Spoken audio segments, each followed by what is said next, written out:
commonly, even younger people, the antidepressants, SSRI, like Prozac, Zoloft, we now know within the first year already, their increased fracture risk is happening. It destroys bone. All right, I have got my good friend, Dr. John Neustadt, on the show today, folks. I'm really excited to have him. He is a naturopathic doctor. He's the founder of Nutritional Biochemistry, Inc. He's an expert in osteoporosis, which we're going to talk about today. And he's the best-selling author of this book that I have behind me, Fracture Proof Your Bones. You are not going to want to miss this. We're going to get all into osteoporosis and the truth and how to reverse it naturally, and probably what the Western MD is not telling you. Dr. John, welcome to the show, brother. Thank you so much. I love your energy. I'm excited to be here and share what I've learned. Yeah, I mean, just to like jump into things, I'm curious, how did you get started? I'm sure when you were going through naturopathic school, to become a doctor, I'm sure you weren't thinking, man, I can't wait to study bone health and be like the osteoporosis guy. But here you are, like, and you kind of fell into it. How did that happen? Yeah. Did it come naturally, or was there a moment that you realized, like, wow, this is a problem and I want to tackle it? So it really came organically. It was never on my radar.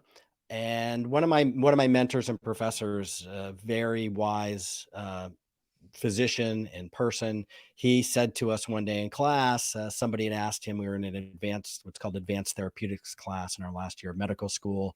It's more of a discussion, question and answer. And somebody asked him, should I specialize? And his answer was, if you listen close enough, the patient will tell you what they need. The patients will come to you. So I thought, for example, that I never thought I'd be doing osteoporosis, but what happened is I'm in my clinic, which was in Montana at the time. I had my clinic there, and Wow. a patient came in with osteoporosis, and then another one. And so I'm helping them, and I'm talking about bone density and diet and supplements and exercise and that sort of thing, a whole more holistic approach. And I think I'm doing a great job. And then my mother-in-law, who had osteoporosis, who was on Wow. Fosamax, fell and broke her hip. Mm. And I'm like, her bone density was going up. Her medical doctor was happy. She was happy. They thought she was protected. She thought she was protected. Everybody was happy. But being safe and thinking you're safe are two different things. And so I started to dive into the research and really understand and realize something's wrong here. How can somebody, the more I read, taking these medications and they're still at a high risk for breaking bones? What's happening? And Yeah. so I just started down this kind of, I call it the Alice in Wonderland, down the rabbit hole, starting this investigation. And, here I am, 15, 17 years later. I've developed this entire, expertise and products and information around this truly deadly disease. It really is. And what blew my mind in your book is you had mentioned that osteoporosis is, people go more to the hospital for that than diabetes, heart attacks, or breast cancer, which that like completely blew my mind. I'm like, no way. So it's really a huge problem. And I was telling you beforehand, I said, hey, my aunt has osteoporosis, so this is going to be a great show. One of the things you just mentioned, and I did want to ask you about, was bone density. I thought that was like the one thing we need to look at, and people will look at DEXA scans and use various ways to measure that. But you say in your book that bone density is not really a good measurement of osteoporosis. Why is that? It's not, and really the bottom line is this, and this is what everybody needs to focus on when it comes to osteoporosis. It's very simple. It's one question that everybody should ask over and over and over. If it's a test, the question is, how well does it predict my fracture risk? If it's something that's being recommended, medication, exercise, diet, supplements, whatever it is, the question is, well, has it been shown to maintain strong bones as indicated by reduced fractures, not just changing the number on a test, which is what a bone density test result is. It's a number on the test. It's not the most dangerous thing about osteoporosis. We've known since the 1990s, in fact, that a bone density test only predicts 44% of women who will break a bone and only 21% of men. And any organization, medical group that's looked at this issue of osteoporosis and fractures have correctly concluded in published position statements that fracture risk depends on factors largely other than bone density, because really it's all about whether you break a bone. If you have osteoporosis and you fracture a hip, there's up to almost a 40% chance that you're going to be dead in a year. And those who survive, about half or more, never regain their full mobility and pain-free lifestyle and vitality to enjoy what they've got left, even years after a fracture. This is incredible, and I'm so, it's like you were reading my mind what my next question was going to be, because you brought it up, hip fractures, and this was something that I was not aware of. There's a great doctor out there, Dr. Peter Attia, and he talks a lot about metabolic health and longevity. And I had heard him say, he said one of the biggest problems that we have, like when people get into their 70s, is fracturing their hip, and people don't know this, but that pretty much, they atrophy, they wither away, and they die pretty quickly afterwards. Yep. And so he talks about like, how do we build, muscle and strong bones moving forward. So I'm really happy that you highlighted this, and I don't think a lot of people think about that's one of the ways that we die, which is a hip fracture and then death. So I mean, wow. I Yeah, it wanted to often ask, is this downward spiral after that. yeah. So okay, in your opinion, and in the book, of course, you highlight a lot of reasons why, but why are we experiencing such an epidemic? And it's not just in the United States. You highlight in like pretty much every country, there is this epidemic of osteoporosis. Is there like a driving force behind that? Yeah, in fact, osteoporosis is second only to cardiovascular disease globally as a health issue. One of Wow. the major drivers is just that the population is getting older. I heard recently, which shocked me, that there are more people on the planet over 65 years old than younger than 5. So just getting older is a risk factor. 80% of osteoporosis cases are in women. The majority of those are in postmenopausal women, when a woman goes through menopause and estrogen drops, and for the 10 years after menopause, that's the fastest rate of bone loss. The other thing that's a real issue are medications and being over medicated. Even in postmenopausal osteoporosis, 30% of those cases are caused by things other than just the drop in estrogen. And there are so many Americans that are just completely over medicated. Some of the most common drugs out there, people aren't even aware that they're damaging their bones or increasing their risk for falls. In one study, they determined that 95% of elderly patients who were 65 years and older were on medications that increased their risk for falls. But commonly, even younger people, the antidepressants, SSRI, like Prozac, Zoloft, we now know that within the first year already, their increased fracture risk is happening. It destroys bone. If somebody's on it between 1 and 5 years, we know that for every 19 people on one of those SSRI medications that artificially elevate serotonin, for every 19 people, one will be expected to break a bone. But even Wow. acid blockers, the little purple pill, Prilosec, 50% of those are prescribed just for acid reflux. And we know that when it's prescribed for acid reflux, there's about a 350% increase in the risk for fractures. And it's never been prescribed long term. Even people who are on them long term for other indications still have an increase fracture risk. And the list, those are just a couple examples of medications. So medication is an issue. That's a big reason. People getting older, that's a big reason. People being more sedentary is a big reason. Too many people aren't exercising, aren't moving. And so that can create balance problems and strength problems. And in fact, the number one predictor for fractures is gait abnormalities and Mm. strength. So if they're not steady when they walk, they're wobbling a little bit. That's a risk for falling. And 95% of fractures occur because somebody falls. So anything we can do to increase that strength, to increase that balance, to increase the integrity and the health of the bones holistically, because that's what the research supports, is going to help people. I love that you said that, and your book goes into great detail about NSAIDs and acid blockers. I have so many clients that come to me for weight loss, John, and a vast majority of them are on these acid blockers, and they have GERD, and I'm like, this is totally reversible and like actually very easy to do with some simple dietary modifications, and even maybe and a lot of times there's some gut dysbiosis, maybe H pylori or something, but that's not everybody. And they are just overly medicated though, and they're on these acid blockers for years, and it's pretty crazy. So I'm glad you Yep. brought some highlight. And then the SSRIs, by the way, on depression, wasn't there just like a 30-year study that just dropped saying that they do absolutely nothing for depression, and they've never been proven to do anything for up regulating serotonin, right?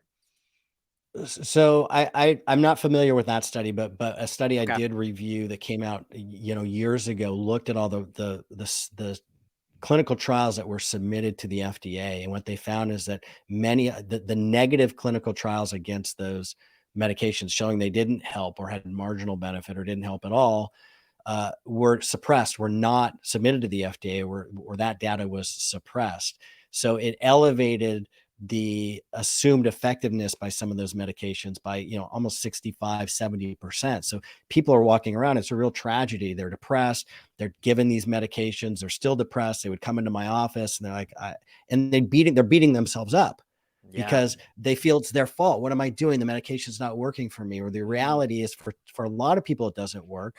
And their underlying metabolic cause, nutritional deficiencies that can be tested for using a functional medicine approach, identifying those underlying causes, those nutritional deficiencies that have been associated with depression, poor mood, and other issues. You mentioned something really key, and you were talking about women and menopause. And I see so many women enter menopause, and we see a lot of issues. A lot of them will develop breast cancer, and they go through these really just difficult times. But what about menopause and osteoporosis? What's that connection, and what can women do to maybe offset that? Great question. Menopause, and for the 10 years after, as I mentioned, is the fastest rate of bone loss in women. And there are a couple reasons for that. One is estrogen is what's called anabolic. It helps to build bone. And which is why some of the FDA approved medications actually work on that estrogen pathways in bone, to help continue to have the beneficial effects of estrogen. However, estrogen also is anti-inflammatory, and chronic inflammation damages bone, creates free radical damage. It damages collagen. Not only does free radical damage directly damage collagen, but it also prevents your cells from producing new collagen. And it damages collagen by creating what's called advanced glycosylated end products, or AGEs. And it makes collagen stiffer and more brittle. And why is that important for bone? Well, we are familiar with the minerals in bone because that's what a bone density test looks at. When you get a bone density test result, the only thing that it's evaluating are the minerals in bone. But bone is more than just minerals. It's a tissue. It's a complex tissue. So there's more elements in it than just bone. The other major element in bone is protein and collagen. Collagen, or type 1 collagen, 90% of collagen in the bone is type 1 collagen. And it's actually the collagen that gives bone its ultimate strength and quality. If you were to take all the collagen out of bone and the collagen were to degrade, all you had left was the minerals. It'd be brittle like a column of chalk. But when that collagen in there, and collagen is in all of our tissues in our body, it gives, the flexibility to skin when you pull it and it snaps back. That it when collagen is healthy and somebody falls, the impact hits the bone, and then the bone can deform a little bit. The collagen can absorb that and actually deform a little bit, and not break. And so estrogen is one factor, the drop in estrogen, that can create, damage to the collagen, as well as reducing minerals, because minerals actually bind to collagen as well. So you need healthy collagen for that. The other thing too, after menopause, it's not just the drop in estrogen, but as people get older, they're also more likely to take medications and more likely to take Mhm. multiple medications and have what are called comorbidities. So they may have high blood pressure, they may have heart disease or diabetes. The more comorbidities people have, and the more severity, the more severe they are, well, two things happen. One, it increases their risks for osteoporosis because a lot of these conditions are inflammatory conditions, chronic inflammatory conditions. But also, if somebody does break a bone, if they have comorbidities, the more severe the comorbidities are, the greater their risk from dying from that fracture. Wow. Okay. What are your thoughts then on hormone replacement therapy, also known as HRT?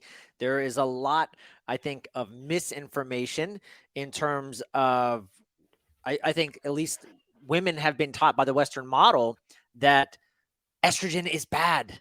More estrogen, that's what causes breast cancer. So what are your thoughts on if someone wants to use HRT? You're a naturopath and you, I'm sure, like to do other things first before going to that. But I'm just curious, just in general, what's your thoughts on HRT for osteoporosis? So my thought is that it can be beneficial in terms of helping to promote bone health, with a little bit of an explanation. I think it's important to understand a little bit of the nuances in this debate. So the adverse effects from hormone replacement was done on equine estrogens, estrogen literally from horses, which are different types of estrogen. So it's not bioidentical hormone replacement, which is what integrative doctors, naturopathic doctors, functional medicine doctors who practice in this way will prescribe. So what we would prescribe is bioidentical hormone replacement, literally identical to a woman's hormones. And the body can convert, there are different types of estrogen. It's a category of molecules. It's not just one thing. So there's E1, E2, E3, and so typically people will prescribe either E2 that will be converted into the other forms or a combination. And if somebody is at high risk, if they have a history of estrogen receptor positive breast cancer, that's something that would be a contraindication. You probably wouldn't want to do that. If there's a strong familial risk, you may want to proceed with caution. But that's part of an evaluation that's important to understand. Just like any medication, is it appropriate? Do the potential benefits outweigh the potential risks? And when you're looking at dosing, you're not talking about high doses. You're talking about doses just to get people back into the normal range, to maintain that normal range that they had before. Gotcha. Okay, that was beautiful. That's a great explanation, and so that I think it's going to give a lot more clarity for women if it's something that they want to look at. I wanted to talk to you, and you mentioned collagen, and I've gone back and forth with collagen over the years. I remember, when it became the new supplement on the block, and everybody was doing it, and I was included. I was like, yeah, collagen, collagen, and now I've kind of backed off, and I think there's a lot of companies, and no offense to Vital Proteins, but I know there's a lot of companies that don't do a lot of great testing, and there's glyphosate and things like that in it. But I'm just curious for you, in terms of collagen, do you think that's a worthy supplement? Should we all be on collagen as we start to age? I just turned 40 years old. Should I be looking at taking some kind of regular collagen supplement? So I think collagen, first of all, breaks down as we get older. We produce less, we have less of it. It's part of the aging process. I support collagen supplementation. My company NBI, I actually formulated and created a collagen supplement a couple years ago, and came out with it. And I think you're right that the testing, the raw material, what not all collagen is a There's like category. 28 different types of collagen too, right? Isn't that a Correct. factor? Yeah. There are. And so which is the best type and why should you take one or the other? And then you have some collagens that are products that are super highly processed. And so it's not actually, more than natural forms of the collagen peptides. They end up in different ratios and different amounts. And my thinking with collagen is that, like, there are clinical trials on collagen showing that it can promote bone health, skin health, joint health, and specifically for bone health, which is what we're talking about in osteoporosis. There was a clinical trial that was done, taking collagen peptides, hydrolyzed collagen peptides, and what it showed is it changed a a bone marker, a blood test called CTX, C-telopeptide. C-telopeptide or CTX is a breakdown product of collagen, and it's recommended by several medical organizations as a test to monitor treatment, to look at somebody's risk for fractures, because there is a strong association with fracture risk and elevated CTX, which is essentially elevated or faster breakdown of collagen. But in addition to that, one of the benefits of looking at that test is that it can be run more frequently than a bone density test. A bone density test, despite its limitations, I still think it's important for people to get because it's one piece of the puzzle. But some of these tests that people can run, like CTX, can be done more frequently, so you can monitor more closely your program and what you're doing and make any specific adjustments given that variable. And there are other variables. With respect to collagen, though, what the study showed is that it decreases that CTX in the study by, it was about 11.5%, versus people who only took calcium and vitamin D. So in the people who got collagen, the volunteers, they took collagen, calcium, and vitamin D. The other group, the control group, took just calcium and vitamin D. In the control group, they had their CTX decrease by about 3.5%, whereas in the people taking the collagen as well, their CTX decreased by 11.5%, approximately. Wow. Now, again, that's a surrogate marker. It's a number on a test. It's just one piece of the puzzle.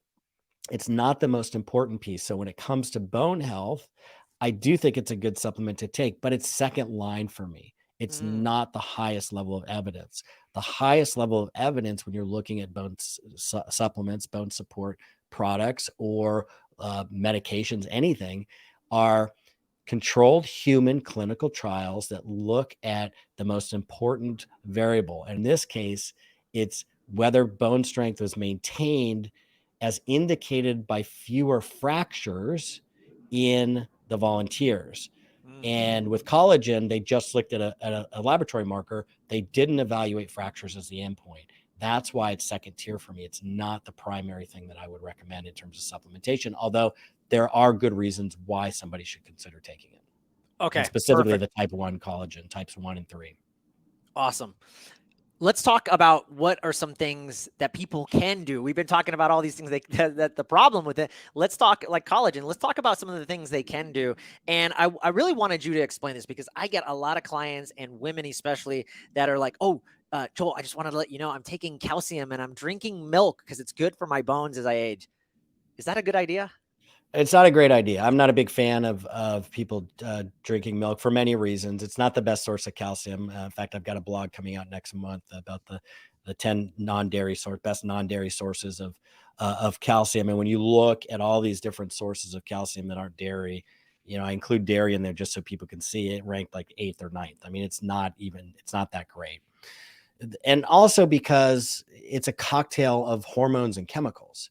Milk, even organically grown milk, has been shown to be contaminated. So first of all, you're drinking estrogens. You're drinking cow estrogens. They keep these cows, these mares, pregnant in order to get the dairy and to get them continuing to produce milk. So you're also getting their hormones, which I don't think is a good idea, to be chronically exposed to all these external hormones. And you're also, what the research has shown, that you're also getting chemicals. There are viruses in there. There are toxins in there. Like there have been PCBs that have been found. There have been bisphenols that have been found, and other types of toxic chemicals in milk. So it's not a great source of calcium. It doesn't really, I don't know of any studies that show that it actually reduces fractures. And it's comes with a lot of other risks, and they're just much better sources. Like one of the best sources, if you love it, is sardines. That's like top of the list. I Sardines love are sardines. amazing. Love them. Almonds. People don't agree with me. They can't stand the smell, but I love them.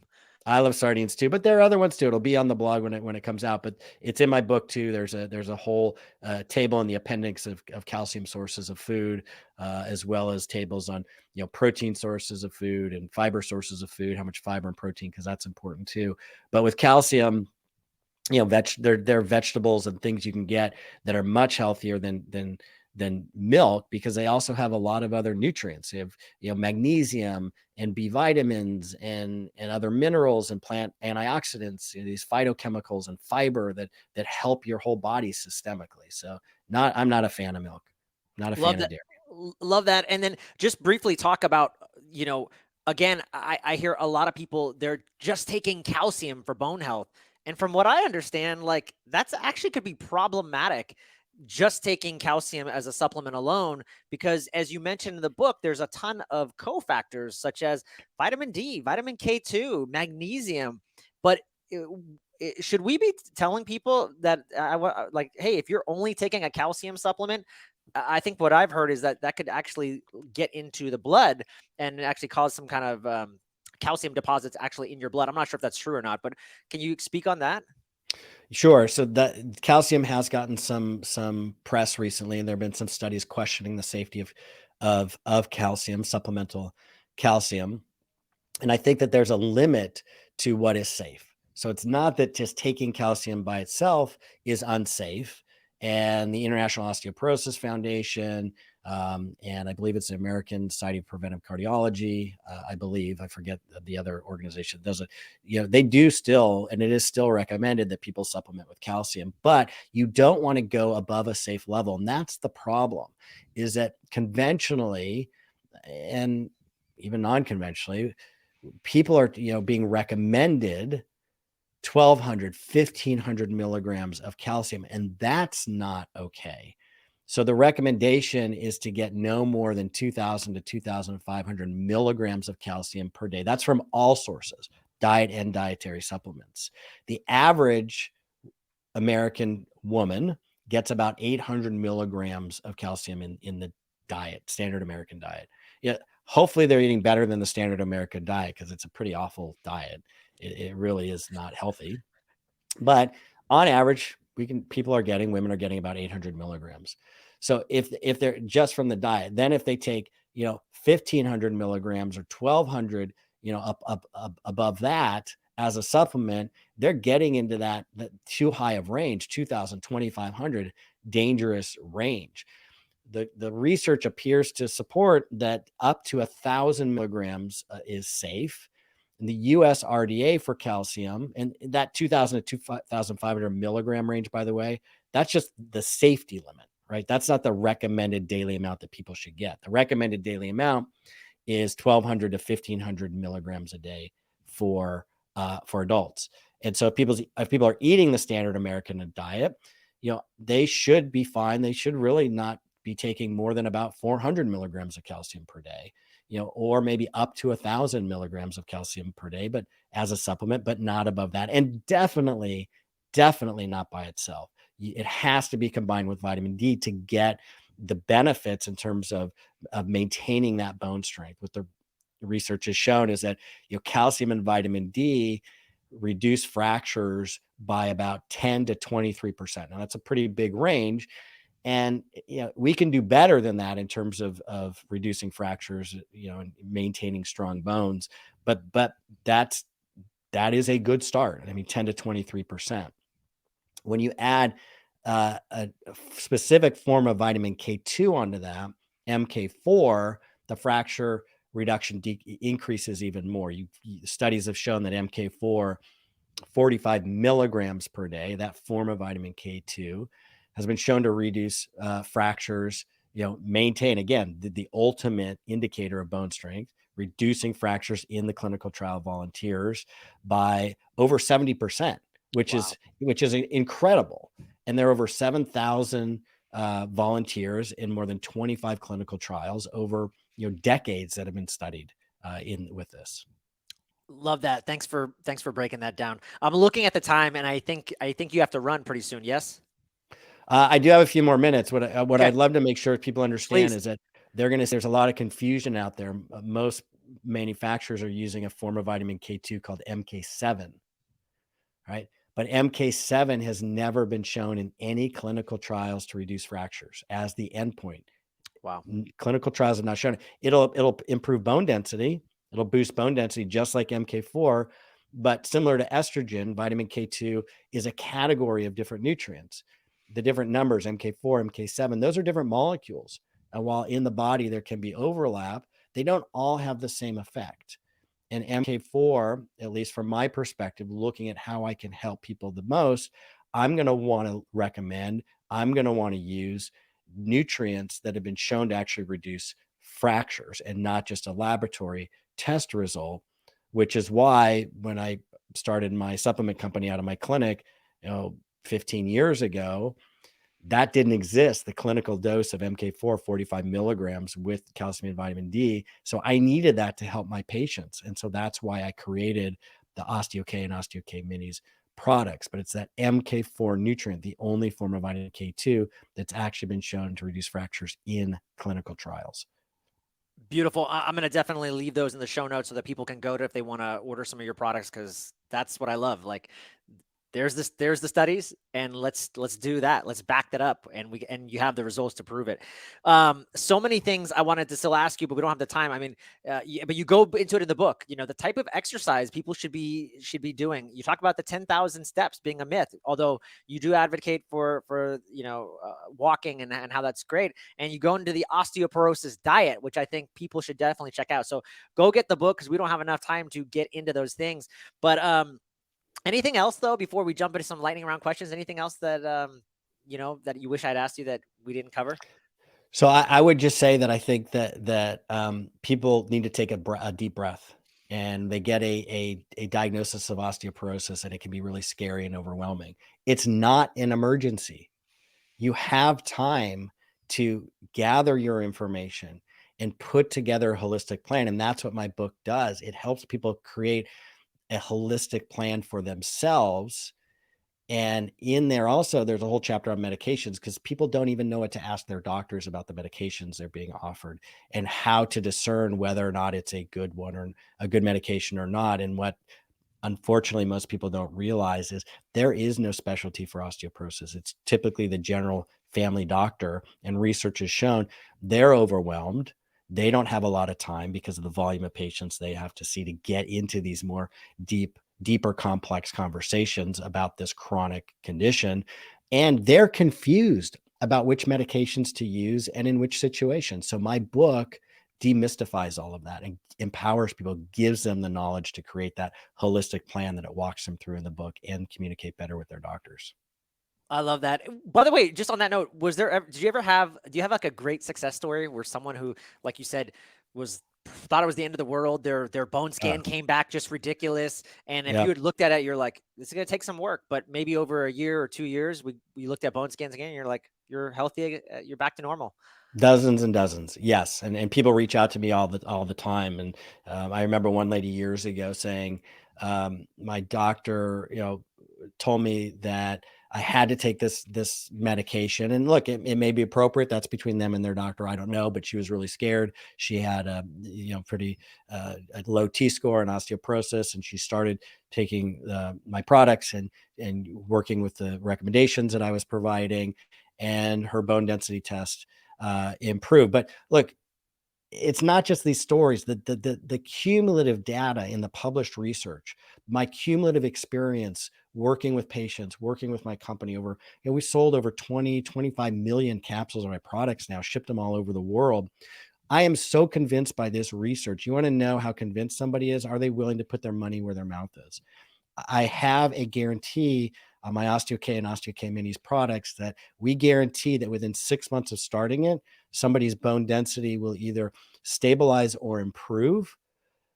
But beyond that, because that's only a marker on a test, if somebody breaks a bone between bone density tests, we will refund their money for all the purchases, for all the qualifying purchases of OsteoK and OsteoK Minis between those bone density tests. That's how convinced I am that it maintains bone strength. Let's go. Dr. John Neustadt I love this. This is so good. This is so empowering. People need to go there and check you out. All right, let's jump into some lightning round questions. I know you got to run. You got patients you have to see. Let's just wrap it. We'll wrap it up here really quick. I'm curious, what are some choices, or maybe a choice that you think you made in your life that just made you who you are today? Oh my God. So I used to say this, and I remember my brother, I'd say to somebody, "What do you mean? What are you talking about?" And I'd say, I remember saying to myself, I said, "I can't fake the funk." So I love funk, I love music, I love jazz, I love the blues, right? I can't fake musicians can never fake their talent. And so when I was in situations where I feel like I wasn't giving the best advice, where I didn't know the real data, or I had some doubt, I could never fake it.